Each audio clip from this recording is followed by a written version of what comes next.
ভালোবাসলে দুজন দুজনকে একটু স্যাক্রিফাইস করতে হয়। দুজন দুজনকেই একে অপরের সাথে সবকিছু মানিয়ে নিয়ে থাকতে হয়। প্রেমিকাদের কোনো নাম হয় না। কেউ তাকে ফুল বলে, আবার কেউ তাকে ভুল বলে।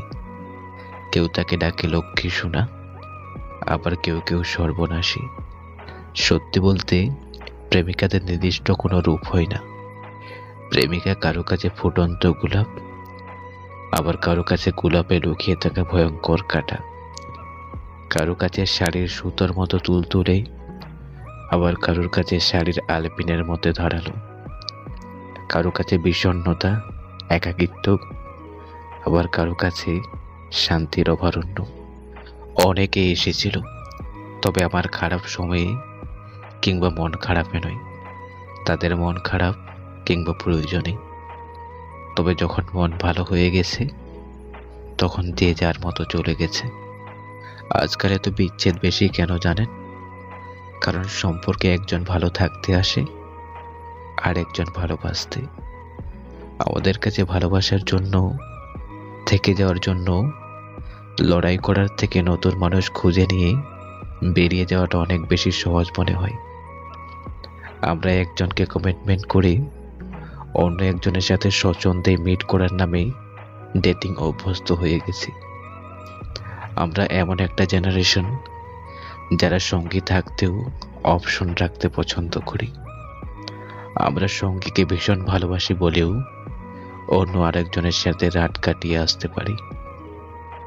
কিছু মানুষ অনেকদিন পর পর মেসেজ দেয়। তাদের কথাবার্তা শুনে মনে হয় আমরা তাদের অনেক প্রিয়।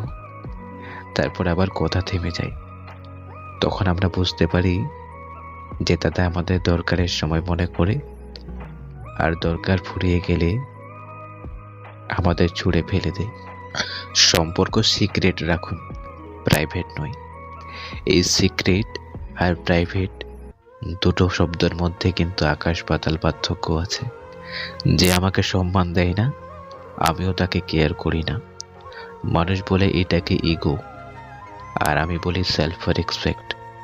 আপনি বড় মানলাম, কিন্তু বড় হয়ে যদি আপনি ছোটদের সাথে কিভাবে কথা বলতে হয় সেটা না জানেন, তাহলে আপনি ছোটদের থেকে সম্মান আশা করতে পারেন না। কাউকে ঘৃণা করো না, কাউকে উপহাস করো না, কারো খারাপ পরিস্থিতি দেখে হাসাহাসি করো না। পরিস্থিতি পরিবর্তনশীল। আজ যা অন্যের সাথে ঘটছে, কাল তা তোমার সাথেও ঘটতে পারে। সম্পর্কে কখনো তৃতীয় ব্যক্তি নিজে থেকে আসে না, কোনো একদিক থেকে সুযোগ দেওয়া হয় তাই আসে।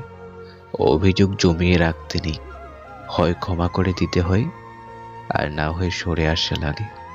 সম্পর্কে পারফেক্ট হওয়াটা জরুরি না, জরুরি একে অপরকে নিজের মতো করে আগলে রাখাটা। জীবনে একটা আফসোস থেকে গেছে, ইস, সে চাইলেও পারত, তাও কেন সে চাইল না। একবার কোনো পুরুষের শখের নারী হওয়ার ভাগ্য যদি কোনো মহিলার হয়, তাহলে নিঃসন্দেহে সেই নারীর মতো ভাগ্যবতী আর কেউ নেই।